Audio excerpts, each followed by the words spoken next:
Welcome back नाजरीन।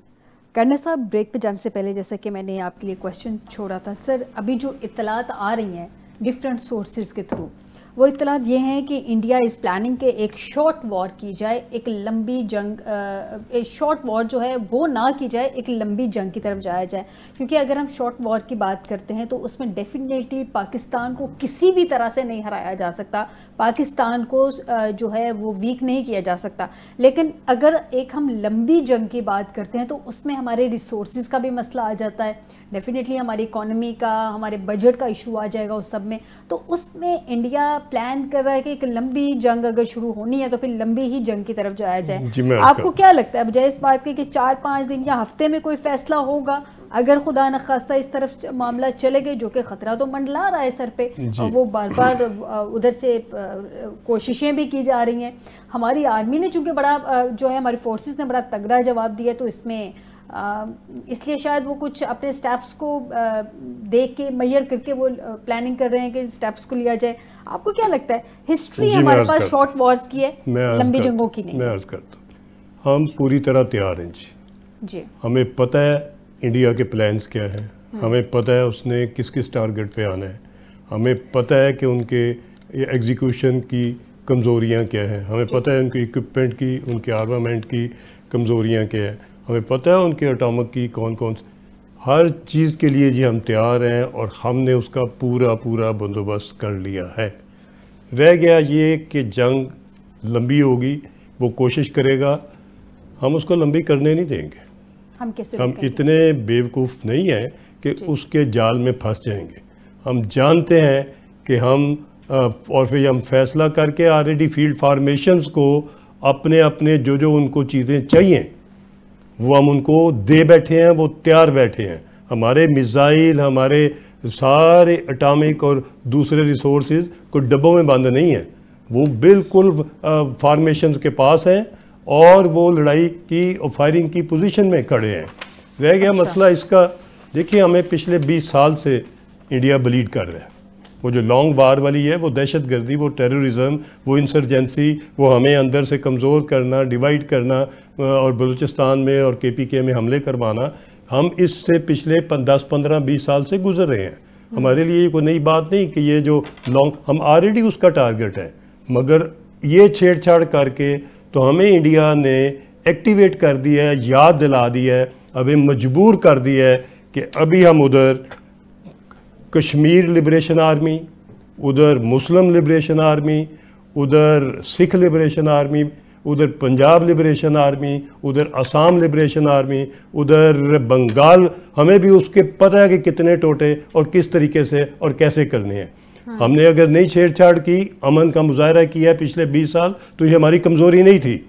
हम चाहते थे कि अमन हो, हम चाहते थे कि दोनों मुल्क इकोनॉमिक वार में आए, एजुकेशन में आए, हेल्थ में आए, कंपटीशन में आए, अपने स्पोर्ट्स के कंपटीशन में compete करें, हेल्दी दोनों साइड के ऊपर जो कौम है उनको, उनका गरीबों का, उन बेचारों का ध्यान रखा जाए, उनको साथ लेके। आपने 77 ईयर में क्या दिया है? अभी तक लोग सड़कों पे सो रहे हैं।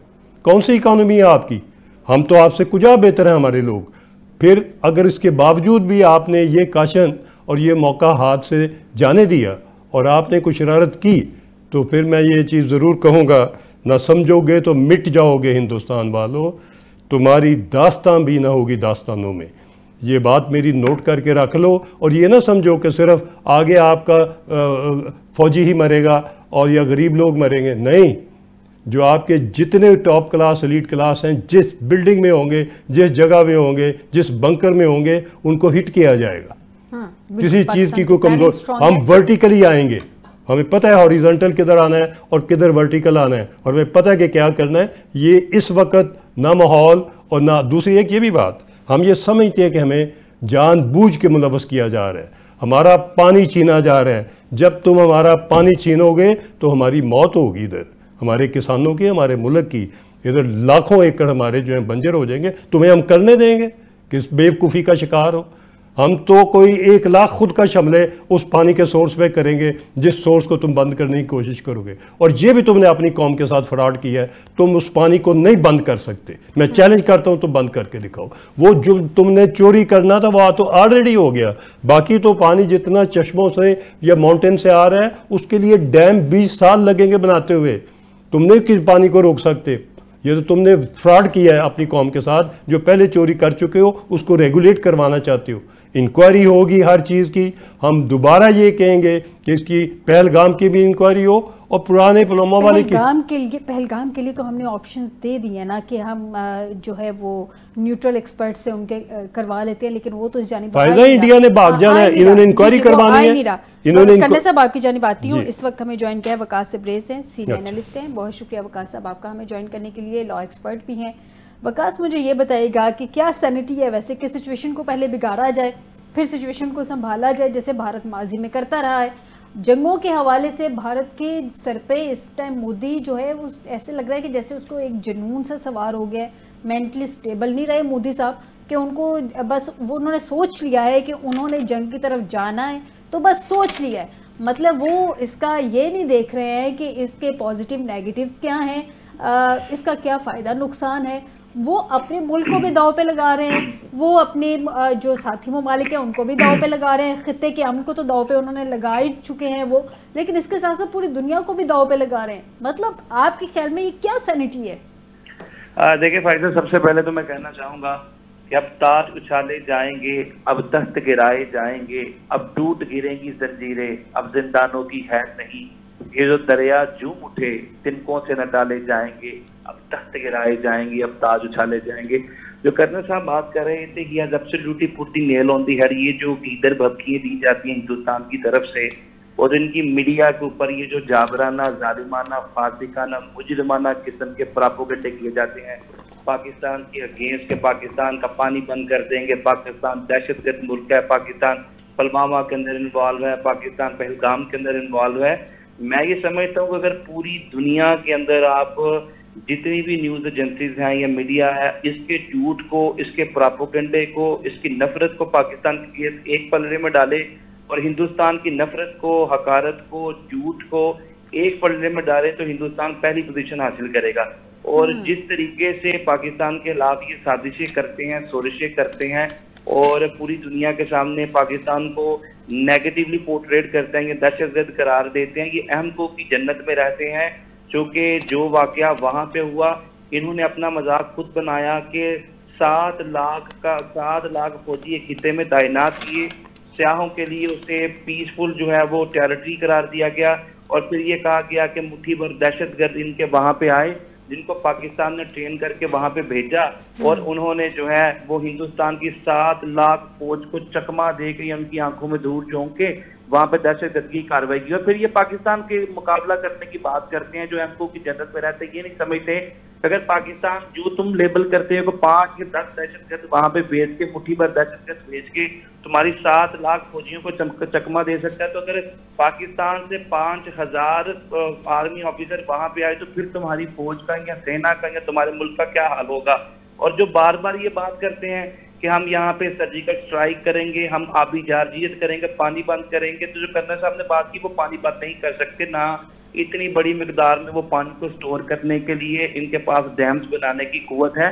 तो ये सारे के सारे ख्याली पुलाव हैं, ये रेशमी कबाब है जो अपनी कौम के सामने बनाने की कोशिश की जा रही है। और खंड भर हकीकत ये है कि इनके मुल्क के अंदर आपने ये बात की कि इससे पहले जो क्वेश्चन किया कि ये जंग को जो है वो तूल देना चाहते हैं, मैं ये समझता हूँ कि आप दुनिया की तारीख उठा के देखें 1949 से लेके जो सोवियत यूनियन और अमेरिका की वार थी, जो कोल्ड वार थी जिसे धमकियों की या प्रोपेगेंडे की जंग कहा जाता था, तीसरी जंग जिसे आलमी करार दिया गया था, उसमें रूस ने जू उस जंग को तवालत दी और फिर 1979 से लेकर 1989 तक उन्होंने अफगानिस्तान को एक कमजोर हदफ समझते हुए वहां पे अपनी फौजें उतारी। तब फिर दुनिया की तारीख ने देखा कि 2 साल बाद 1991 में गोरबाचोव ने अपने घुटने भी टेके और रूस के 15 टुकड़े हुए, 15 इंडिपेंडेंट स्टेटों ने जन्म लिया। जहां तक हिंदुस्तान की बात है, ये तमाम मामला होने से पहले, पुलवामा होने से पहले 28 तरीके तो पहले वहां पे आजादी चाहती थी और अभी मौजूदा दौर के अंदर 4 दर्जन के करीब आजादी पसंदना तरीके हिंदुस्तान के अंदर मुतहरिक नजर आती हैं, जो कि मोदी के नजरिए से सात नाला नजर आती हैं।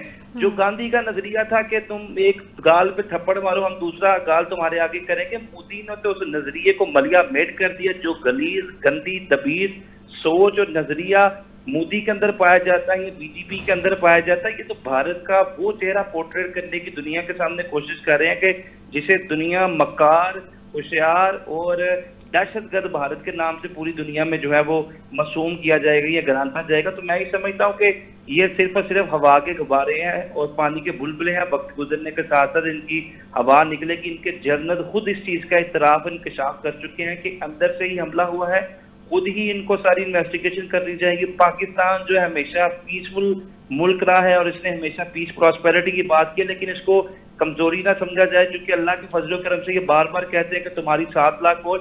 और हमने तरीक उराक में वे भी देखा कि बड़े हुज्जम वाले लश्कर, बड़े हुज्जम वाले फौजी या काफले बहुत सारी ऐसे काफलों के सामने या फौजों के सामने घुटने टेकते हुए नजर आए जो तादाद में कम थे। और हम पाकिस्तान की फौज की बात करें, इनकी फौज की बात करें, जी बिल्कुल वकास, जज्बा ईमानी जो है वो जज्बा ईमानी हमारी फौज के पास है, जो कि उधर नहीं है।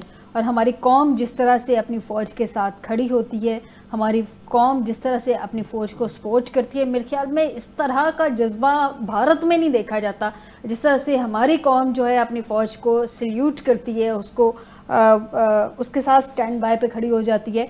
कन्ना साहब, वकास आपकी जब दोबारा आती हूँ, कन्ना साहब मुझे ये बताइएगा कि अटैक की अगर सूरत हाल हम डिस्कस कर लें, चूँकि आपका एक्सपीरियंस रहा है, तो मैं आपसे ज़रा थोड़ा सा हट के क्वेश्चन करना चाह रही हूँ।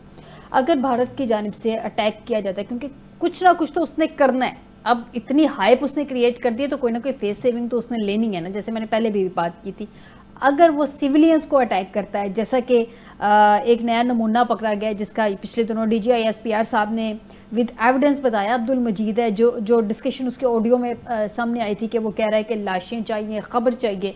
अगर इसी तरह की कोई सूरत हाल भारत अब अटैक करता है, अब की सिचुएशन को वो वाली सिचुएशन को में मिक्स करके वो हैंडल करता है, सिविलियंस को अगर टारगेट करता है, तो हमारी जानिब से टारगेट क्या होगा?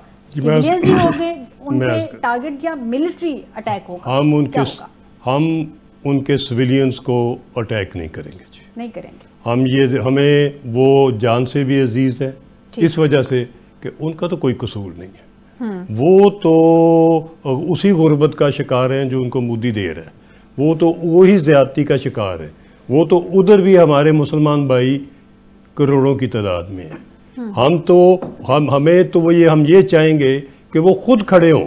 वक्त आ गया जबकि इंडिया के अंदर से कुव्वतों को ताकतवर करना पड़ेगा और वो खड़े होके इस किस्म के हिंदुइज़्म को ख़त्म करें और एक अमन का खिता बनाएं बर सगीर को। दूसरी बात ये है जी कि अगर कहीं से बॉर्डर्स, किसी भी बॉर्डर को वायलेट करते हैं, उन्होंने 3 टारगेट इंडिकेट किए हैं कि हम कराची की पोर्ट को ब्लॉक करेंगे, अगर वो करेंगे तो हमारी एटॉमिक सबमरीन उनको उसी वक्त बगैर वार्निंग के उनको वो फारिग कर देगी। उनका अगर एयरक्राफ्ट कैरियर आएगा तो वापस नहीं जाएगा। ये ऑर्डर इशू हो चुके हैं, किसी शक शुबे में ना रहे। और हमारी डिफेंस मिनिस्ट्री ने आपको प्रेस कॉन्फ्रेंस में बता दी है कि हमारी 3 रेड लाइन है। अगर आप हमारी पोर्ट को ब्लॉक करेंगे, हम उड़ा देंगे, खोल देंगे उसको 10 मिनट में।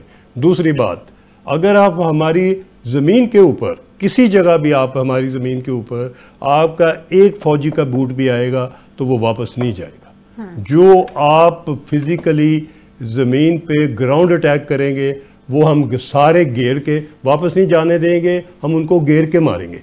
एक बात, तीसरी बात, मुझे एक और एक तीसरा टारगेट ये है कि अगर आपने एयरफोर्स स्ट्राइक की किसी भी जगह पे, तो आपकी ये जेट लेटेस्ट आपने फ्रांस से जेट लिए, ट्राई करें, फिर वापसी पे गिनिएगा कि बच के आए हैं कि नहीं आए। आप राफेल की बात कर रहे हैं? जी, राफेल की बात कर रहा हूँ। उनका राफेल का भी बंदोबस्त हमने कर लिया है। अच्छा। हमने वो ड्रोन पिछले 1 हफ्ते में वो ड्रोन इतने लाए हैं कि आपका इंडिया में आखिर तक कोई इंच भी आपका हमारे अटैक से फारिग नहीं होगा। वो मिसाइल इधर पहुंच चुके हैं। अच्छा। जो मिसाइल एटमी से असले से लेस होंगे और at a time multiple target engage करेंगे। अच्छा, वेरी गुड। करना साहब, मुझे एक और चीज़ बता दें इससे पहले कि मैं वकास की तरफ जाऊँ, हमारे मुजाहिद बटालियन क्या है?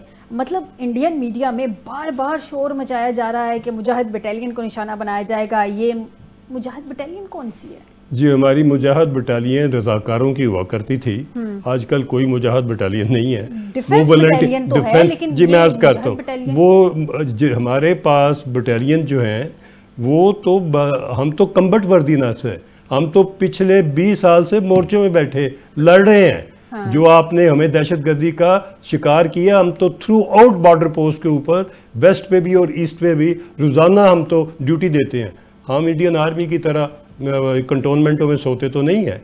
मुजाहिद बटालियन एक्टिवेट की जाती है जंग के ज़माने में, और ये रजाकार होते हैं जी, और ये लॉजिस्टिक वगैरह देने के लिए इससे आगे जो बटालियन जो आम सिविलियन जो फौज के साथ रज़ाकाराना तौर पे उसमें और जो हमने स्पेशल बटालियन आपके लिए तैयार की है, ठीक है, वो आप जब सामने आएंगे तो आपको उसके बाद अपनी हिस्ट्री लिखा करेगी कि वो बटालियन क्या थी और उन्होंने आपके साथ क्या किया। यकीनन हिस्ट्री लिखी जाएगी, जैसे माजी में भी लिखी गई थी। वकास, मुझे अभी ये बताइए कि इस वक्त जो शोर मचाया जा रहा है, हालात वहाँ पे चले गए हैं, 2 ऑप्शंस हैं आपके ख्याल में, क्या जो इंटरनेशनल ताकतें हैं वो इंटरवीन करेंगी? क्या वो इंटरवेंशन उनका इतना स्ट्रॉन्ग हो सकता है, मेजर इंटरवेंशन इंटरनेशनली, के हालात को इंडिया को कंट्रोल किया जा सके, या दूसरी ऑप्शन ये है कि इंडिया अटैक की तरफ आए?